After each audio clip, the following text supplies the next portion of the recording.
네, 사탄, 마귀, 귀신은 왜, 뭐 땀새 와 있는 걸까요?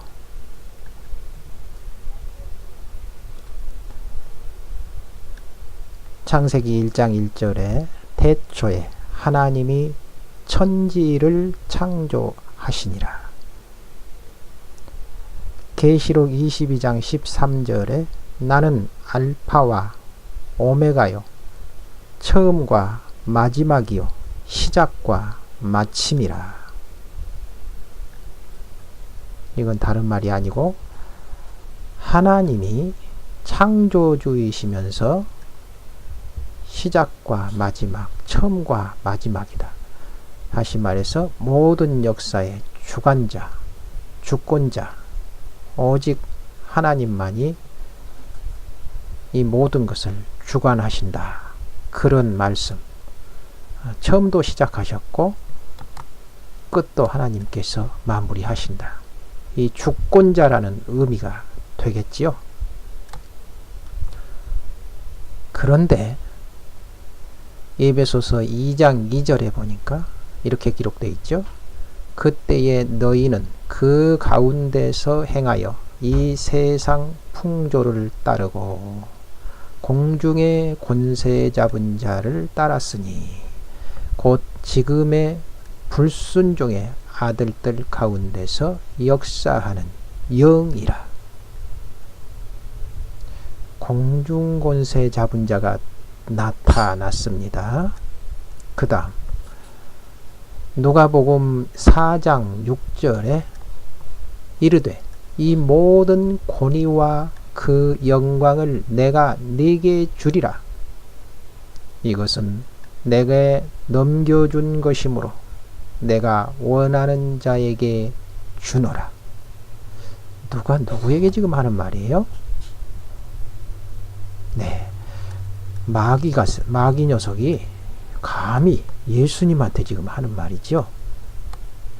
근데 누가 누구에게 넘겨준 것이라고요? 하나님이 마귀에게 넘겨준 것이라고. 마귀 자기가 원하는 자에게 마음대로 주겠다, 이런 말입니다. 이게 바로 잠깐만요. 공중권세 잡은 자, 공중권세 잡은 자인 마귀가 지금 주장하는 것이죠. 실제 주권자는 하나님이신데 건방지게 마귀가 지금 끼어들었습니다. 세상은 이 순간부터 이 사탄, 마귀, 귀신에게 지금 그 주권이, 권세가 지금 넘어가 있는 상태입니다. 그런데 왜 하나님은 사탄에게 이 모든 공중권세를 허락하셨냔 말입니다. 궁금하지요? 같이 한번 생각해 보십시다.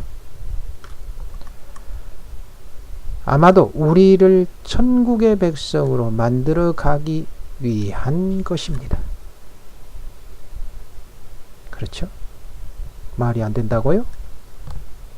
한번 같이 가봅시다. 그렇다면 천국이 그토록 연단과 훈련을 통해서 단련된 자들이 들어가야 될 만큼 어려운 곳인가요? 그러면 그것도 지옥 못지않게 힘든 곳이겠네요? 아닙니다. 그 이유는 다음과 같습니다. 천국에 없는 것들 한번 보십시다. 계시록 21장 1절에서 7절을 참조하시면 도움이 되겠습니다. 바다, 눈물, 사망, 애통, 곡, 아픈 것, 성전, 해, 달, 밤. 이것들이 천국에 없답니다. 아이고 머니나. 이거 없으면 불편해서 어떻게 살까요? 또 27절에 보니까 이 계시록 21장 27절입니다. 속된 것, 가증한 일, 거짓말하는 자는 결코 그리로 들어가지 못하되 오직 어린 양의 생명책에 기록된 자들만 들어가리라. 근데 가만히 보세요. 자세히 보니까요. 이 속된 것, 이게 무슨 말이냐면 세상에 속한 것. 그렇죠? 세상에 속한 것인데 위에 없는 것들이 다 여기에 들어가네요. 그렇죠? 천국에 없는 것들이 바로 세상에 속한 것이에요. 그러면 이런 것들은 천국에 못 들어간다 이 말이네요. 자, 천국에 없는 것들은 성도들의 삶에서 역시 없어야 되는 거예요. 우리 성도들의 삶 속에서는요, 역시 천국에 없는 것들은 똑같이 없어야 돼요. 그 얘기죠. 속된 것, 그리로 결코 못 들어간다고 그랬잖아요. 그렇죠? 뭐냐? 바다, 눈물, 사망, 애통, 곡, 아픈 것, 이거는 불안과 근심과 염려가 되겠습니다. 그걸 의미하는 거예요. 자, 이런 의미가 들어있어요. 불안과 근심과 염려가 바로 바다, 눈물, 사망, 애통, 곡, 아픈 것, 이것들이 우리에게 불안과 근심과 염려를 의미하는 것이다. 이거 없어야 천국에 들어간대요. 자, 성전과 해와 달과 밤이 없다는 것은 빛 대신 하나님과 예수님 안에서 오직 그분만 바라보고 예배하며 산다는 뜻입니다. 그러니까 하나님밖에 몰라야 되는 거죠. 한마디로. 하나님만 계셔야지요. 우리와 하나님 사이에 뭔가 끼어들면 안 되는 거예요. 속되고 가증하며 거짓말하는 것, 천국에 못 들어가며, 이건 다시 말해서 생명책에 기록되지 않는 사람들이 여기에 속합니다. 속되고 가증하고 거짓말하는 건 생명책에 기록 안 된다는 의미도 있습니다. 못 들어가죠. 그 다음에 천국에 있는 것들, 시간상 색깔로 표시된 것만 쭉 보겠습니다. 그러면 나머지는 여러분께서 본문을 참조하시기 바랍니다. 벽옥, 정금, 보석, 벽옥, 남보석, 옥수, 옥수수라고 하려다 말았네요. 녹보석, 녹보석, 이것도 이 발음이 잘못돼서요. 제가 버섯이다 말을 하려다 말았네요. 홍만호, 홍보석, 황옥, 노곡, 담황옥, 비취옥, 청옥, 자수정, 이런 것들. 무슨 사과 이름 아니요? 보석 이름이에요. 보석 이름. 그 다음에 진주로 된 문이죠. 정금, 유리같이 맑은 정금. 그 다음에 계시록 22장 1절 생명수의 강이 나옵니다. 그리고 생명나무가 나오죠. 이상의 내용은요, 맑고 깨끗한 오염되지 않은 천국을 보여줍니다. 그런데 누군가 오염된 사람이 한 사람이라도 들어가게 된다면 그때부터는 천국은 오염되겠죠? 그때는 천국은 이미 천국이 아닙니다. 이 때문에 천국에 들어갈 백성들에게서 오염물질들을 정화해야만 되는 것이죠. 그래서 하나님은 하나님의 백성들을 도가니에 넣어서 정금같이 나오게 하는 것이죠.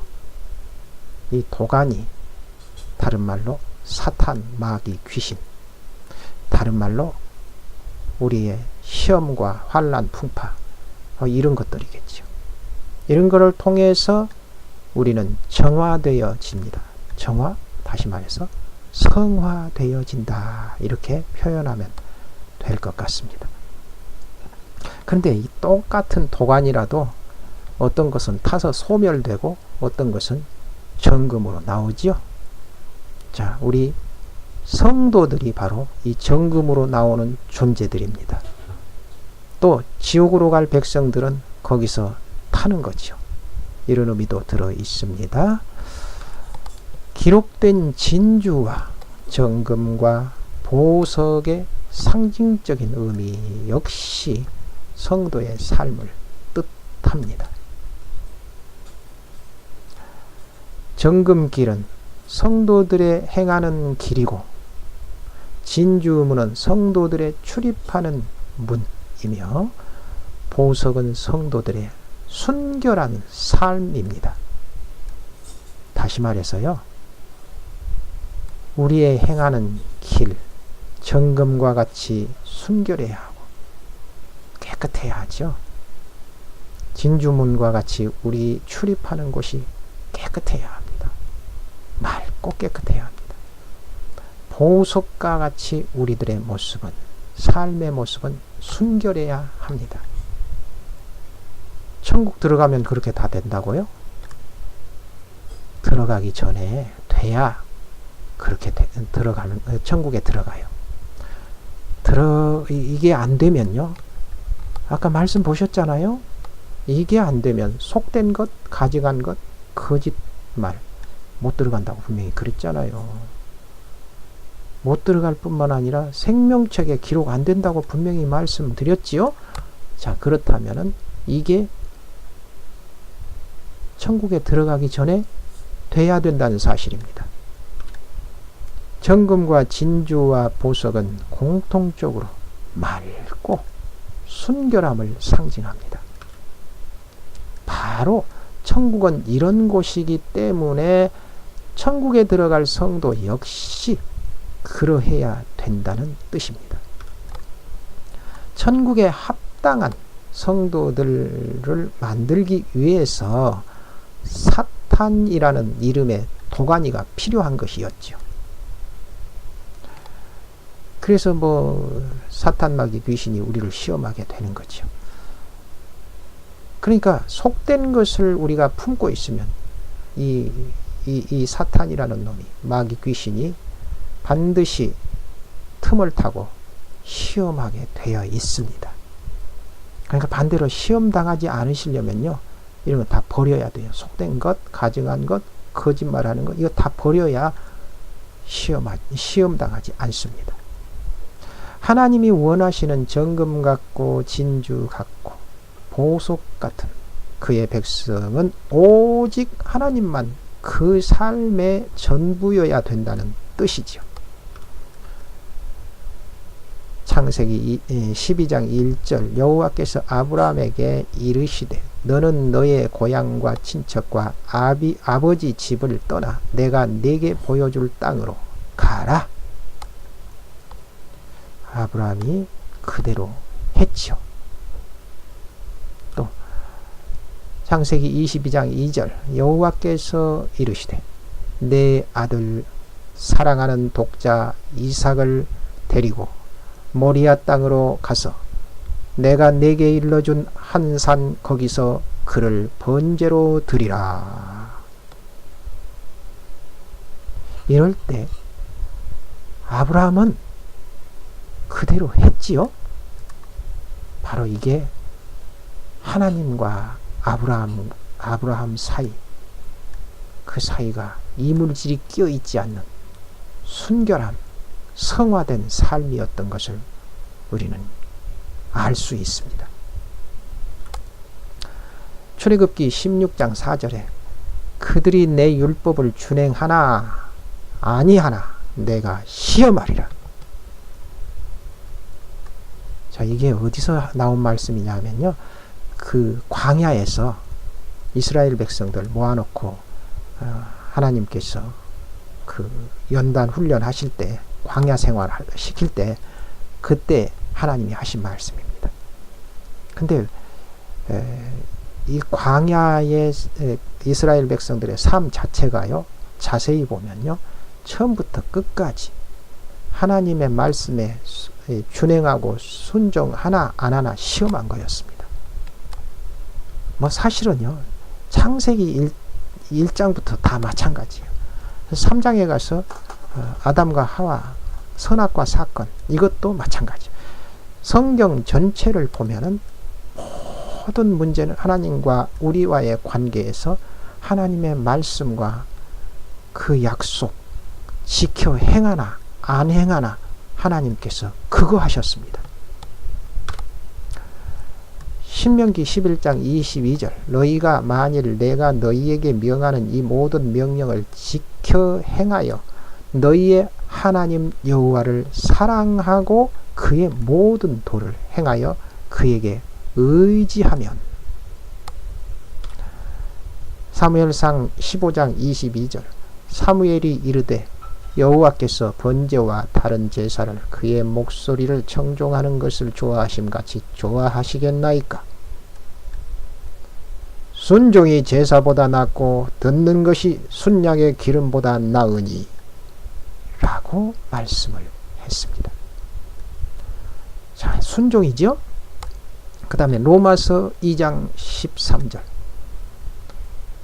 하나님 앞에서는 율법을 듣는 자가 의인이 아니요 오직 율법을 행하는 자라야 의롭다 하심을 얻으리니 라고 말씀을 하셨죠. 야고보서 2장 26절에 영원 없는 몸이 죽은 것 같이 행함이 없는 믿음은 죽은 것이니라 라고 말씀을 하셨습니다.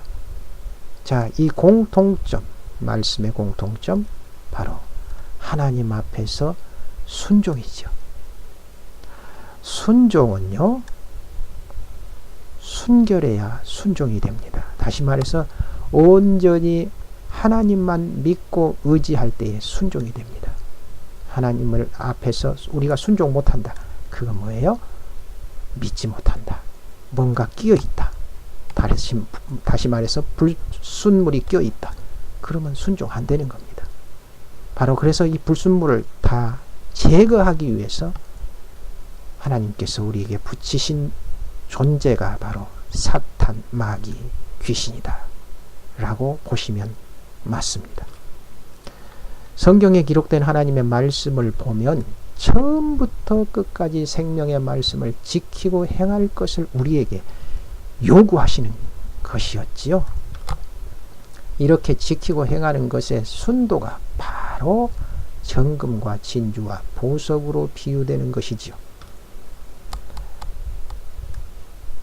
광야에서 단련하신 것이나 지금 우리의 삶에서 만나는 문제들은 결국 순종의 순도를 높이기 위한 도가니입니다. 하나님과 나와의 관계가 순결해지면 더 이상 도가니는 필요 없어집니다. 그때 가서는 사탄은 그때까지 쓰임 받다가 결국은 버려지는 존재입니다. 사탄의 말로가 그렇습니다. 자, 우리는 이 사탄을 만만히 볼 필요가 있습니다. 무서운 존재 아닙니다. 예수님 십자가 당시에서도 보면은 사탄은 예수님이 부활할 것을 돕는 존재였습니다. 오늘 이 시대에 또는 예수님이 다시 오시는 그 순간까지 사탄의 존재, 귀신 마귀의 존재는 하나님의 뜻을 이루기 위한 하나의 도구 중에 하나였다. 큰 도구였지요. 사실은 큰 도구였어요. 그가 있어야 하나님의 뜻이 이루어진다는 사실입니다. 어떻게요? 예수님을 부활하게 만들었지요. 십자가에 못 박았잖아요. 그러나 하나님께서는 그걸 이용해서 부활의 승리를 거두셨지요. 또 오늘날도 사탄이 존재함으로 인해서 우리 하나님의 성도들을 끊임없이 환난, 풍파, 시험하죠. 그런데 그 뒤에 가만히 보니까 그렇게 함으로 인해서 하나님의 백성들이 성화되어지면서 동시에 속되고 가증하고 거짓된 것들을 하나하나 털어내면서 하나님의 나라 천국에 들어가는 백성들로 만들어진다는 사실입니다. 다만 똑같은 도가니 속에 집어넣어도 타서 소멸되는 존재라면 하나님의 백성이 아니겠지요. 따라서 결국은 이용당하는 존재, 이것이 사탄, 마귀, 귀신입니다. 그래서 하나님께서 그것들을 우리의 삶 속에 붙이셔서 때로는 엄청나게 우리들을 고통에 빠지도록 허락하신 하나님이십니다. 결국은 뭐예요? 우리를 미워서가 아니라 성화시켜서 하나님의 나라에 들어가게 만드는 목적이 있는 것이죠.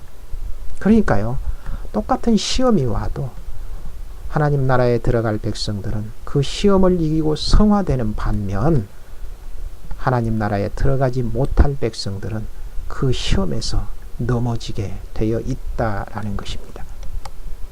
그러므로 오늘 이 시간에 우리 모두가 역시 성화되고 이겨내는 그러한 하나님의 백성들이 되시기를 주님의 이름으로 축원을 드립니다.